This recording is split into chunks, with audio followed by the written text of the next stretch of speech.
The richest people in the room weren't the ones wearing diamonds that night, they were the ones hiding secrets. Rain hammered against the stained glass windows of St. Matthew's Cathedral, while Claire Bennet stood alone in the back row wearing a black wool coat stretched gently around her 7-month pregnant belly. The funeral should have meant nothing to her. She didn't recognize the name in the obituary. She didn't know a single face inside the cathedral. And yet the strange phone call she received 3 hours earlier had pulled her across Manhattan through freezing November rain with only 6 words echoing in her mind. "Your mother asked for you personally." Claire tightened her fingers around the damp umbrella handle as organ music drifted through the candlelit church.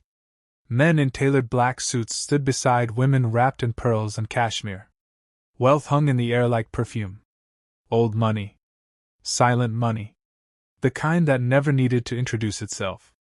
Claire suddenly felt painfully out of place in her simple maternity dress and low heels. She almost turned around and left. Then she saw the portrait near the altar. The woman in the photograph had silver blonde hair, sharp green eyes, and a calm expression that carried the kind of power Claire had only seen on magazine covers featuring billionaires and senators. Something inside Claire's chest tightened painfully. Because the woman looked exactly like her. A cold chill slid down her spine. "Miss Bennet?" a deep voice asked quietly behind her. Claire turned to find an older man in a charcoal suit holding a silver envelope sealed with dark blue wax. His posture was rigid, professional, almost military. "I'm Robert Hastings," he said softly. "I worked for Margaret Sinclair for 22 years. Claire blinked at him in confusion. "I think you have the wrong person." The man's expression shifted almost sadly. "No, ma'am. I absolutely do not." Another crack of thunder rolled outside the cathedral windows. Claire instinctively rested one hand over her stomach as her baby moved gently beneath her coat. Robert glanced down briefly before speaking again. "Mrs. Sinclair requested that this be delivered only after her funeral service ended." Claire stared at the envelope but didn't take it. "I don't know this woman." Robert's jaw tightened slightly. "Margaret Sinclair knew you." Claire froze. The organ music stopped. Silence filled the cathedral except for the distant sound of rain tapping against stained glass. "That's impossible," Claire whispered. "My mother died when I was 6 years old." Robert looked directly into her eyes. "Not the woman who gave birth to you." The world seemed to tilt sideways for one terrifying second. Claire grabbed the edge of a wooden pew to steady herself. Her breathing became shallow. Somewhere near the altar, mourners began quietly exiting the church, but their voices sounded distant now, blurred beneath the violent pounding of Claire's heartbeat. Robert carefully placed the envelope into her trembling hands. "Margaret Sinclair was your biological mother," he said gently. "And before she passed away 3 days ago, she amended her estate." Claire looked down at the seal. Her fingertips shook violently. "I don't understand." Robert inhaled slowly. "You will." Claire finally broke the seal open. Inside sat a single folded letter and a black platinum banking card embossed with the Sinclair global crest. Beneath it was one sentence typed in clean silver letters. "Transfer complete. $50 million available." Claire stopped breathing. And at that exact moment, her phone buzzed inside her coat pocket. Ethan. Her husband. 3 missed calls. Then one final text message appeared across the screen. "Don't come home expecting things to stay the same." The elevator ride to the penthouse felt longer than any moment in Claire Bennet's life. Floor numbers glowed one after another in cold silver light, while rainwater dripped quietly from the hem of her black coat onto the marble floor beneath her feet. $50 million. The number still sounded unreal inside her head, like something meant for television interviews and Billionaire magazines, not for a pregnant woman who still checked grocery prices before buying strawberries. Her hands trembled around the silver envelope as the elevator climbed higher above Manhattan. Then her phone vibrated again. "Ethan." One new message. "Do not make a scene tonight." Claire stared at the words until the elevator doors slid open with a soft metallic chime. The moment she stepped into the hallway outside the penthouse, something felt wrong. Too quiet. Too empty. Their family photos were gone from the walls. The white orchid arrangement she watered every Sunday had disappeared from the console table beside the door. Even the custom welcome mat with their initials had been removed. Claire's pulse quickened painfully. She unlocked the door and stepped inside. Warm golden light spilled across the marble floors, but the apartment no longer felt like home. Half the living room furniture was missing. Cardboard moving boxes lined the hallway. And standing beside the floor-to-ceiling windows holding a glass of champagne was Vanessa Reed. She wore Claire's cream cashmere cardigan like she had always belonged there. Ethan stood beside her in a charcoal suit with one hand resting casually in his pocket, looking more irritated than guilty. The city skyline glowed behind them like a wall of cold diamonds. Claire stopped breathing for a second. Vanessa smiled first. Slow. Polite. Cruel. There she is, she said softly. Ethan exhaled like a man already exhausted by an argument he no longer wanted to have. Claire, he said flatly, we need to handle this like adults. Claire looked around the apartment again. The framed ultrasound photo from the kitchen counter was gone. So was the blue knitted baby blanket her neighbor had made last month. Tiny absences. Quiet little erasures. Her hand instinctively moved over her stomach as her daughter shifted beneath her coat. What is this? She whispered. Vanessa took a sip of champagne before answering for him. A transition. Ethan shot Vanessa a quick warning glance, but not because he disagreed. Only because he wanted control of the conversation. That hurt Claire more than anything else. I already filed the paperwork, Ethan said calmly. The divorce attorney will contact you tomorrow morning. Claire blinked at him slowly.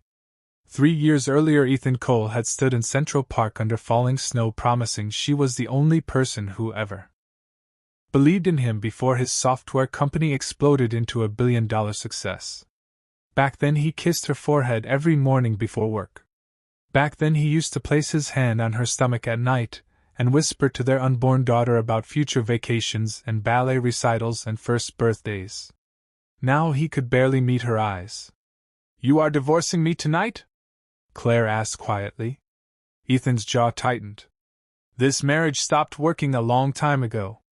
Claire almost laughed at the absurdity of hearing those words while another woman stood inside her home wearing her clothes. Vanessa walked slowly toward the kitchen island and set her champagne glass down beside a stack of legal papers. You should sign before things become messy, she said smoothly. Stress is not good during pregnancy. Claire finally looked directly at her.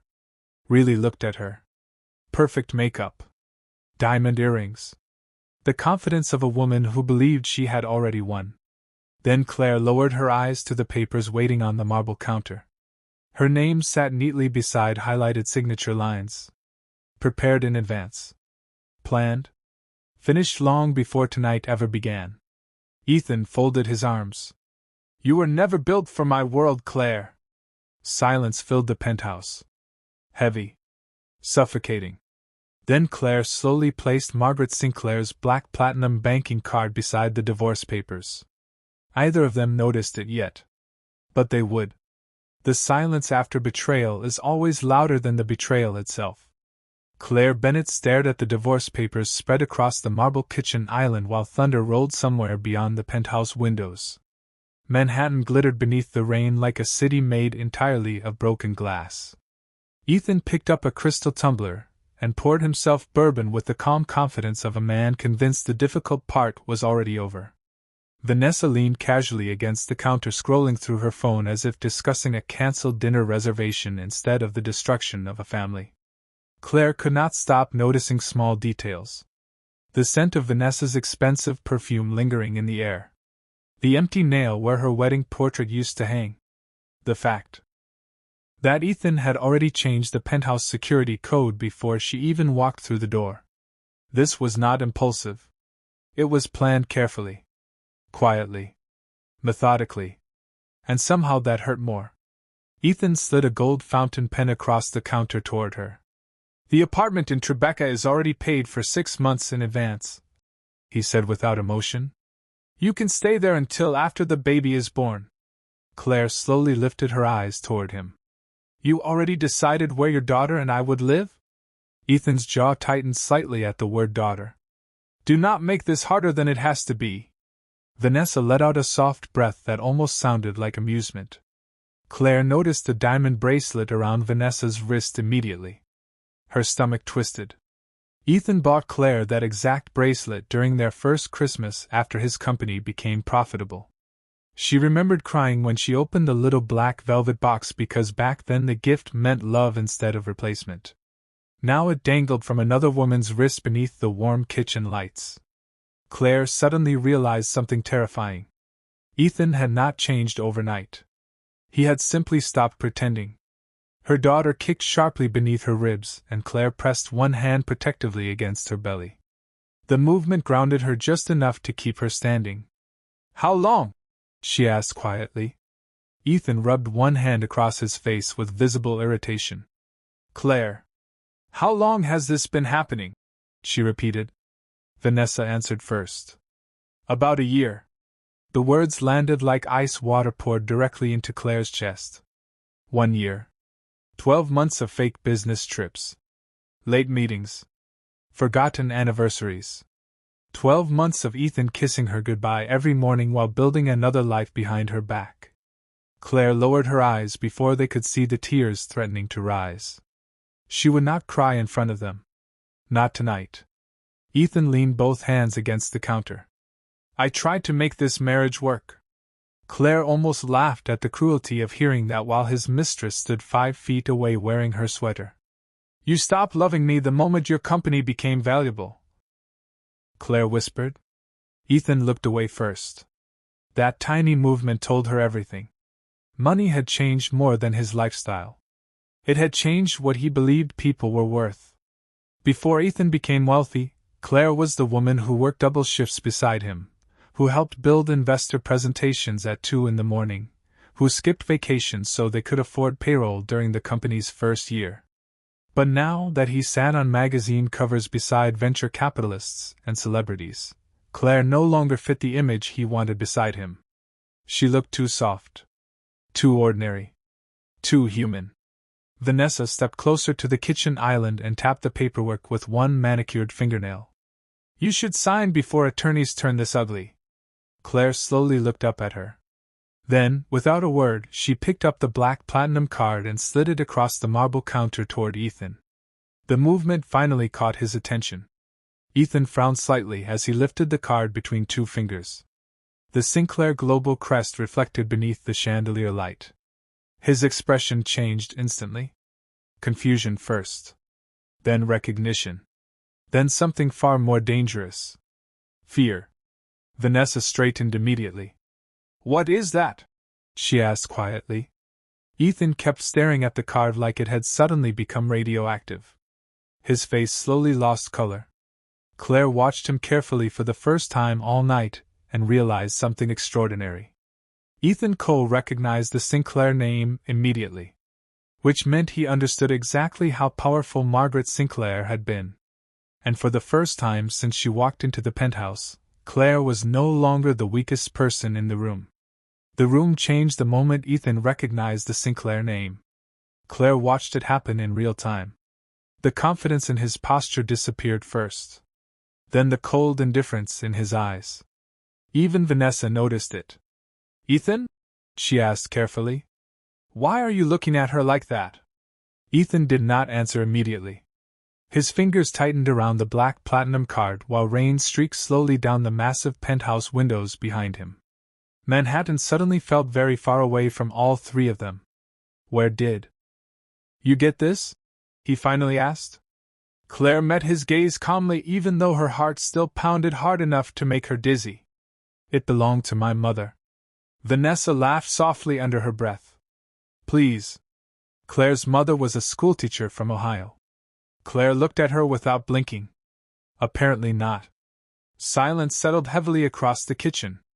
Ethan turned the card over again, studying the silver crest carefully like he hoped he was mistaken. But he was not. Everyone in New York's financial world knew Sinclair Global. Margaret Sinclair had built one of the largest private technology investment firms in America without ever becoming a celebrity. No interviews. No magazine covers. No social media. Just quiet power hidden behind billion-dollar acquisitions and whispered boardroom deals. Ethan once spent 6 months trying to secure a meeting with one of Sinclair Global's executives during a funding round for his company. He failed. Now his pregnant wife stood in front of him holding direct access to that empire. Vanessa folded her arms tightly. "This is ridiculous," she snapped. "Somebody is obviously scamming her." But Ethan still looked pale. Because he knew wealthy people did not fake black platinum banking cards with private crests. Claire slowly reached into her coat pocket and removed the folded letter Robert Hastings had given her at the cathedral. Her fingers trembled slightly as she opened it beneath the warm kitchen lights. The paper smelled faintly of expensive perfume and old books. She recognized either scent, yet somehow both made her chest ache unexpectedly. "Claire," the letter began in elegant handwriting, "if you are reading this, then I no longer have time left to explain the choices I made. I spent 28 years protecting you from enemies created by my own success. Loving you from a distance became the price of keeping you safe." Claire swallowed hard. Ethan stared at the letter without speaking. Even Vanessa stopped moving. "You deserved honesty." Claire continued reading softly. "But I feared my world would destroy your chance at a normal life. So I watched quietly instead. Every graduation. Every birthday. Every heartbreak. Including the man standing beside you now." Ethan's expression darkened immediately. Claire looked up slowly. "She knew about you." Thunder rolled outside again, low and distant like a warning moving through the city. Claire lowered her eyes back to the letter. "I built enough wealth to protect generations of our family. And now everything I own belongs to you and your daughter." Claire stopped reading for a moment when emotion tightened painfully in her throat. Daughter. Margaret Sinclair had written the word like she already loved a child she would never meet. Vanessa shook her head impatiently. "This changes nothing. Ethan already filed the divorce." Claire looked at her calmly. "You are right." Ethan frowned slightly at the unexpected answer. Claire folded the letter carefully before placing it back inside the envelope. "The divorce still happens." Vanessa smiled again, relieved too quickly. But Ethan remained completely still. Because he understood something Vanessa did not. Claire was no longer trapped. She no longer needed his apartment. His money. His approval. The imbalance of power inside the penthouse had shifted so suddenly it almost felt physical. Claire picked up the gold fountain pen beside the paperwork. Then, without another word, she signed every page of the divorce agreement in smooth, elegant strokes. Ethan stared at her in disbelief. "That is it?" he asked quietly. Claire placed the pen down gently. "You already decided I was not good enough for your world." Her eyes lifted toward him slowly. Calmly. "Now I am curious whether you are good enough for mine. Some people think power arrives like fireworks. Loud. Obvious. Impossible to ignore. But real power often arrives in silence." Claire Bennett understood that 3 days later while sitting alone inside the top-floor conference room of Sinclair Global overlooking Lower Manhattan. The rainstorms had passed. Winter sunlight spilled through the glass walls in pale silver streaks while financial reports covered the 12-foot oak table in front of her. 47 acquisition summaries. 7 private investment portfolios. Ownership percentages in more than 30 companies. Including coal. Technologies. Ethan's company. Claire still had not fully processed the reality of it. Her biological mother had not simply been wealthy. Margaret Sinclair had quietly built an empire so massive that entire industries shifted when her firm made a single decision. And now every executive inside the building looked at Claire like she had inherited a crown she never asked to wear. Robert Hastings stood near the windows holding a leather tablet against his chest. "The board meeting begins in 20 minutes, he said carefully. Claire nodded without looking up from the reports. Numbers blurred together across the pages. Millions. Billions. equity percentages, international holdings. Her life only 1 week ago revolved around prenatal vitamins and trying to save a marriage already collapsing in slow motion. Now strangers in custom suits waited downstairs for her approval before moving hundreds of millions of dollars across global markets. It felt unreal. Worse than unreal. It felt dangerous. Claire rested one hand against her stomach as her daughter shifted gently beneath her cream cashmere dress. That movement grounded her again. Every time fear threatened to swallow her whole, the baby reminded her why she could not afford to fall apart anymore. Robert stepped closer and placed another folder carefully beside her. "This one requires your immediate attention." Claire opened it slowly. Her heartbeat stopped for half a second. Cole Technologies appeared across the top of the page in bold black letters. "Margaret Sinclair acquired shares in Ethan's company 2 years ago," Robert explained quietly. Incrementally. Quietly enough that no public filing raised suspicion. Claire stared at the ownership percentage near the bottom of the document. 32%. Her throat tightened instantly. "My mother owned almost a third of his company?" Robert nodded once. "And now you do." Silence settled across the conference room. Claire slowly leaned back in her chair, overwhelmed by the irony of it all. Ethan spent years believing he built himself into one of the most powerful men in New York. Yet the entire time, the woman he discarded had unknowingly been connected to the only person powerful enough to remove him from his own empire. Robert carefully adjusted his glasses. "There is something else you should know."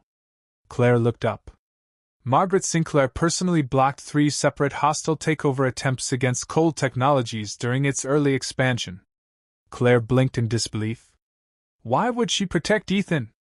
Robert's expression softened slightly. "Because she believed protecting your husband protected you." The words hit Claire harder than she expected. For a moment she pictured the woman from the cathedral portrait sitting alone somewhere in another skyscraper office quietly safeguarding a life she could never openly enter. Watching birthdays from a distance. Reading press releases about Ethan's success while secretly keeping his company alive for Claire's sake. Loving her invisibly. Claire suddenly understood the loneliness hidden beneath great wealth. Money could buy protection, influence, silence. But it could not buy ordinary motherhood. Her eyes drifted back toward the Cole Technologies file. Ethan still had no idea how deeply his future depended on the woman he threw out of his penthouse. Robert's phone buzzed softly. He glanced down before lifting his eyes toward Claire again. "There is one final issue," he said carefully. "Cole Technologies is currently requesting emergency financing for a major expansion project." Claire frowned slightly. "And?" Robert placed the funding proposal directly in front of her. "Sinclair Global is the only firm capable of approving it before the market opens Monday morning." Claire looked down at Ethan's signature on the final page. The same sharp, confident handwriting that signed her divorce papers now sat beneath a desperate request for billions in financial backing. For the first time since her world shattered, Claire smiled. Money reveals character faster than love ever will.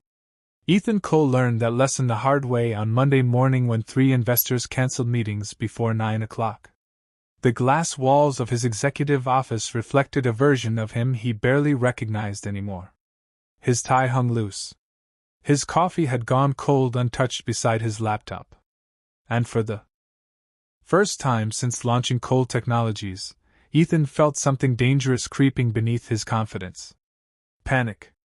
"They are delaying until Sinclair Global makes a decision," his chief financial officer explained nervously from across the office. "Everyone is waiting to see whether the funding goes through." Ethan clenched his jaw. Sinclair Global again. The name had followed him nonstop since Claire walked out of the penthouse 4 days earlier carrying nothing except a silver envelope and quiet dignity. He still could not fully process it. Claire Bennett. His soft-spoken pregnant wife who apologized to restaurant servers for asking twice about tea refills. Claire, who still bought paperback novels instead of luxury handbags. Claire, who spent nights building nursery furniture while he attended investor parties without her. Somehow that same woman now controlled access to one of the most powerful financial empires in America. Ethan rubbed both hands across his face slowly. "Schedule another call with Sinclair," he ordered. "I want direct communication with someone from the executive board." The financial officer hesitated. "Sir, they already responded." Ethan looked up sharply. "And?" "They declined the meeting request." Silence flooded the office. Outside the windows, Manhattan moved normally beneath pale winter sunlight. Yellow taxis. Crowded sidewalks. Helicopters crossing the Hudson. The world continued without caring that Ethan's billion-dollar expansion project was beginning to collapse in real time. His phone buzzed on the desk. "Vanessa." Ethan answered immediately.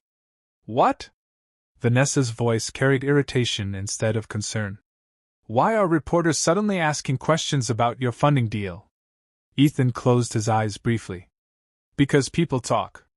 "Well, maybe you should fix it," she snapped. "The charity gala is next week and I am not showing up looking embarrassed in front of Manhattan society." Ethan stared silently at the skyline while anger slowly tightened inside his chest. Vanessa used to sound exciting, sophisticated, ambitious. Now every conversation felt transactional. Expensive dinners, designer vacations, public appearances. Everything. With her came attached to status. Suddenly he remembered Claire bringing him soup at midnight during his company's first winter because the office heat stopped working. He remembered Claire sitting beside him on the floor of their tiny Brooklyn apartment editing investor presentations while wearing old college sweatpants and fuzzy socks. Back then she believed in him before money made believing easy. Ethan pushed the thought away immediately. Regret was useless now. His assistant knocked carefully before stepping inside. "Sir, there is another issue." Ethan looked up impatiently. "What now?" She handed him a financial tablet with trembling hands. "Sinclair Global acquired another 4% of company shares this morning."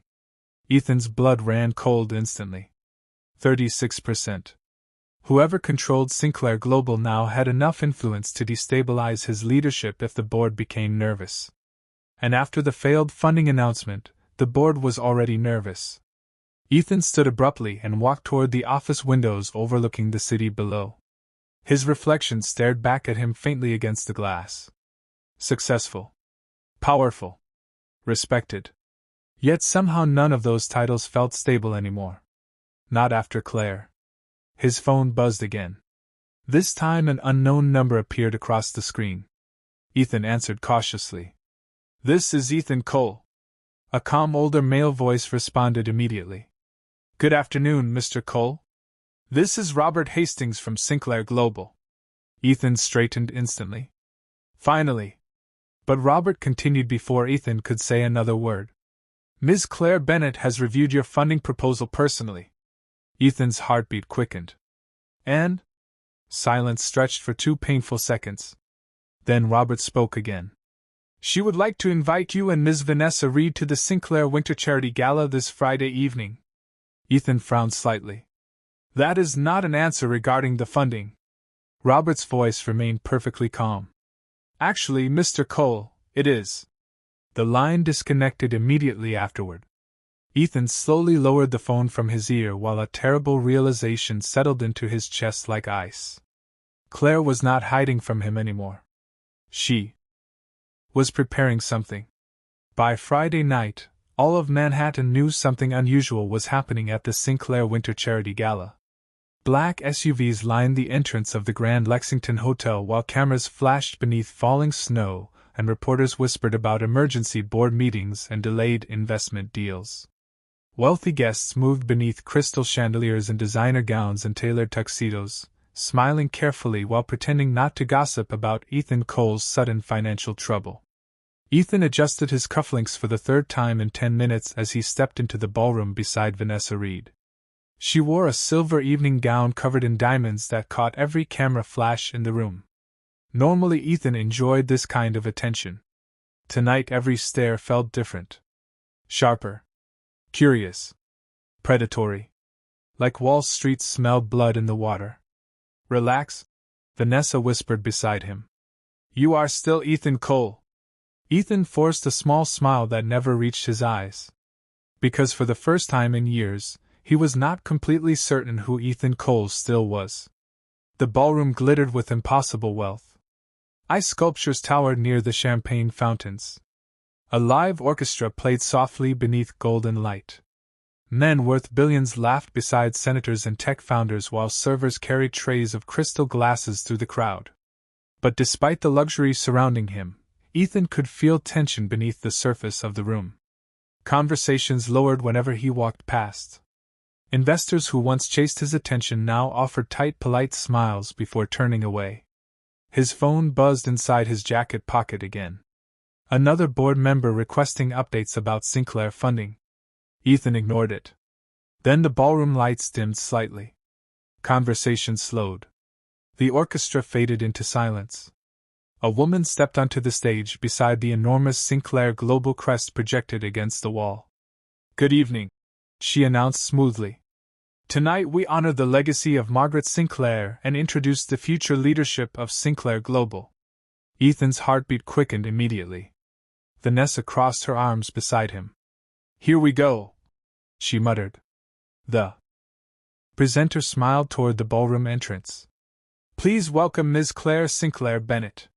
Silence hit the room 1 second before the doors opened. Ethan stopped breathing. Claire stepped inside wearing a long black velvet gown that flowed softly around her pregnant figure with quiet elegance. No flashy diamonds. No dramatic makeup. Just simple sophistication so powerful it silenced an entire ballroom. Her blonde hair rested in loose waves over one shoulder. Her expression remained calm. Controlled. Untouchable. She did not look like the woman Ethan threw out of the penthouse 1 week earlier. She looked like someone born for rooms exactly like this. Flashbulbs exploded instantly across the ballroom.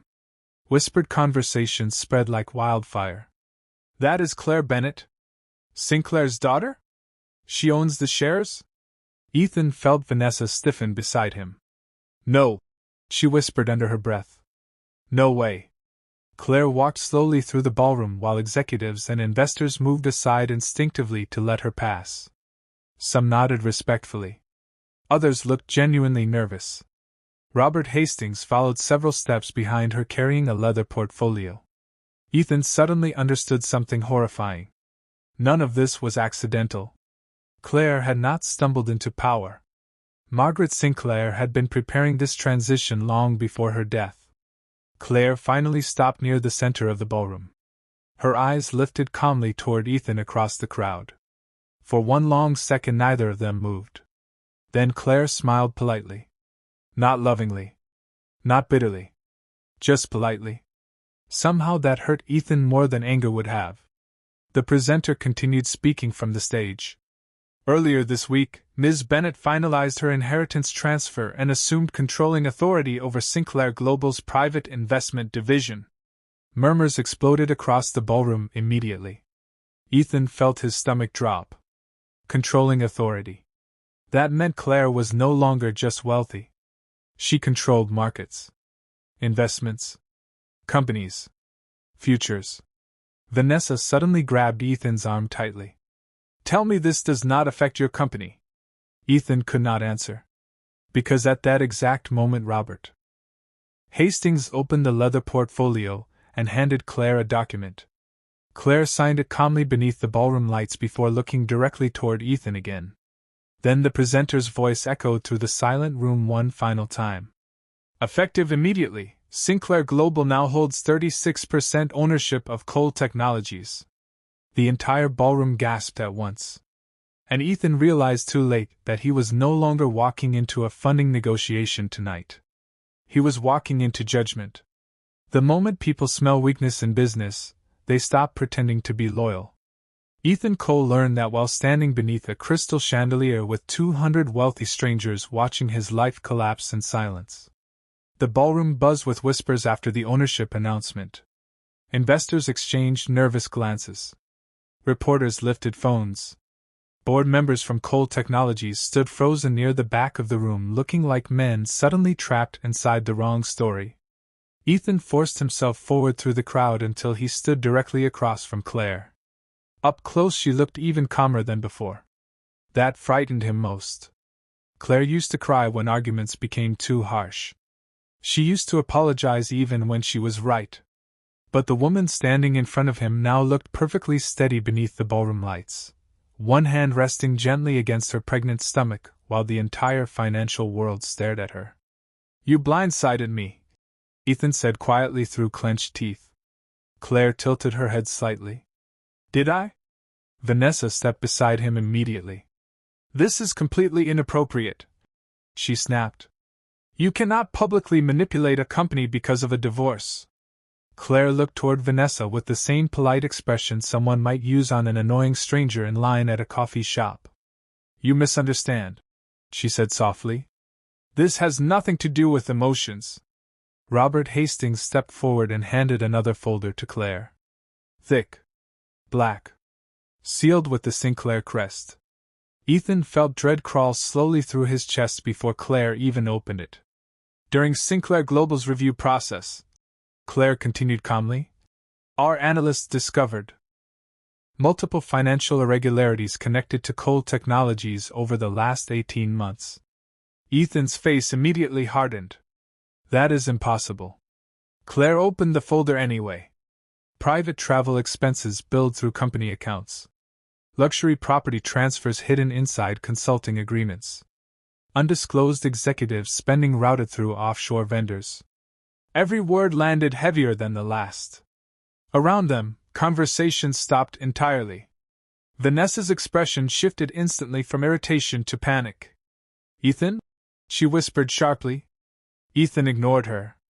"This is corporate harassment," he said coldly. "You are abusing shareholder influence." Claire slowly lifted one document from the folder. "Then perhaps you can explain why Cole Technologies spent $480,000 on a Miami condominium currently registered under Vanessa Reed's holding company." Vanessa's face drained of color immediately. Ethan looked furious now, but underneath the anger Claire finally saw it clearly. Fear. Real fear. The kind powerful men spend entire careers trying to avoid. Claire lowered the document carefully back into the folder. "You once told me I was not built for your world," she said quietly. "But your world seems surprisingly fragile tonight." Several board members approached rapidly from across the ballroom, including Martin Feldman, Cole Technologies' senior legal advisor. The older man looked visibly shaken. "Ethan," Martin said carefully, "we need a private conversation immediately." Ethan's jaw tightened. "Not now." "No," Martin repeated firmly. "Before this becomes a regulatory issue." Vanessa grabbed Ethan's arm. "Tell them this is fake." But nobody looked convinced anymore. Claire watched the shift happen in real time. The same executives who once admired Ethan now stepped away from him instinctively, protecting themselves before the damage spread. Wealthy people understood one rule better than anyone. Survival always came before loyalty. Robert leaned toward Claire slightly. "The board is preparing an emergency vote," he said quietly. Ethan overheard the sentence instantly. "You cannot remove me from my own company." Claire met his eyes calmly. "I do not have to." Her gaze drifted briefly toward the nervous executives gathering near the stage. "Your own decisions already started that process." The orchestra had stopped playing entirely now. Even the ballroom staff moved more slowly, sensing history unfolding in front of them. Ethan suddenly stepped closer to Claire, lowering his voice. "You are doing this because I left you." Claire stared at him for one long, silent second. Then she shook her head gently. "No, Ethan." Her voice remained heartbreakingly calm. "I stopped doing things for love the night you threw your pregnant wife out of her own home." Silence crashed between them.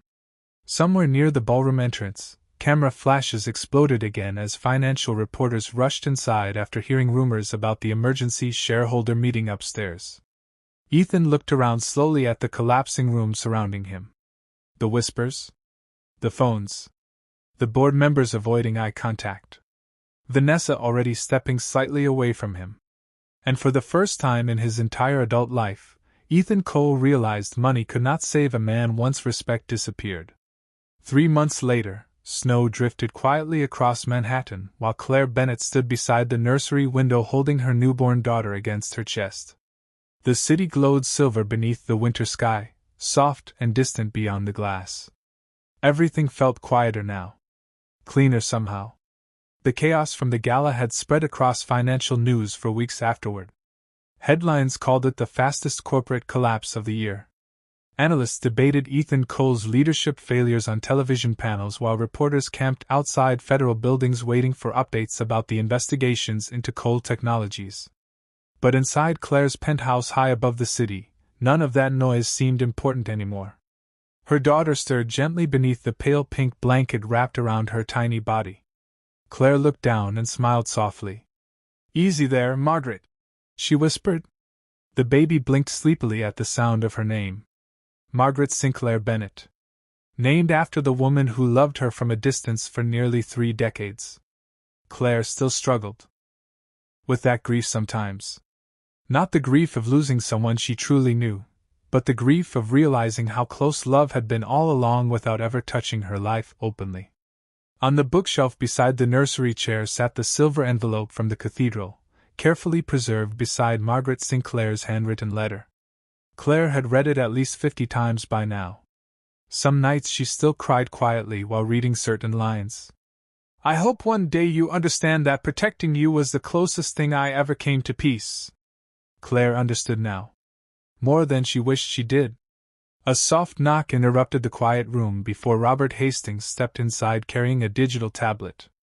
Even after months working together, he still carried himself with the same careful professionalism.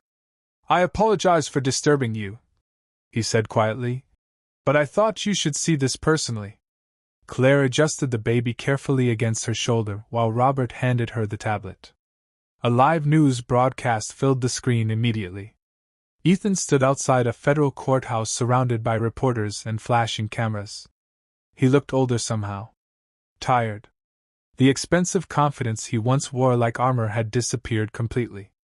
Questions exploded around him from every direction. "Mr. Cole, do you deny the financial allegations? Did Sinclair Global force your resignation? What happened between you and Claire Bennett?" Ethan paused briefly beneath the courthouse steps. For one strange second, he looked directly toward the cameras with an expression Claire could not fully read. Regret, maybe? Or disbelief at how quickly power disappears once people stop protecting you. Then the security team moved him toward a waiting black SUV, and the broadcast ended. Claire lowered the tablet slowly. The nursery became quiet again except for the soft sound of Margaret breathing against her chest. Robert studied her carefully. "Would you like me to remove media coverage from your morning briefings moving forward?"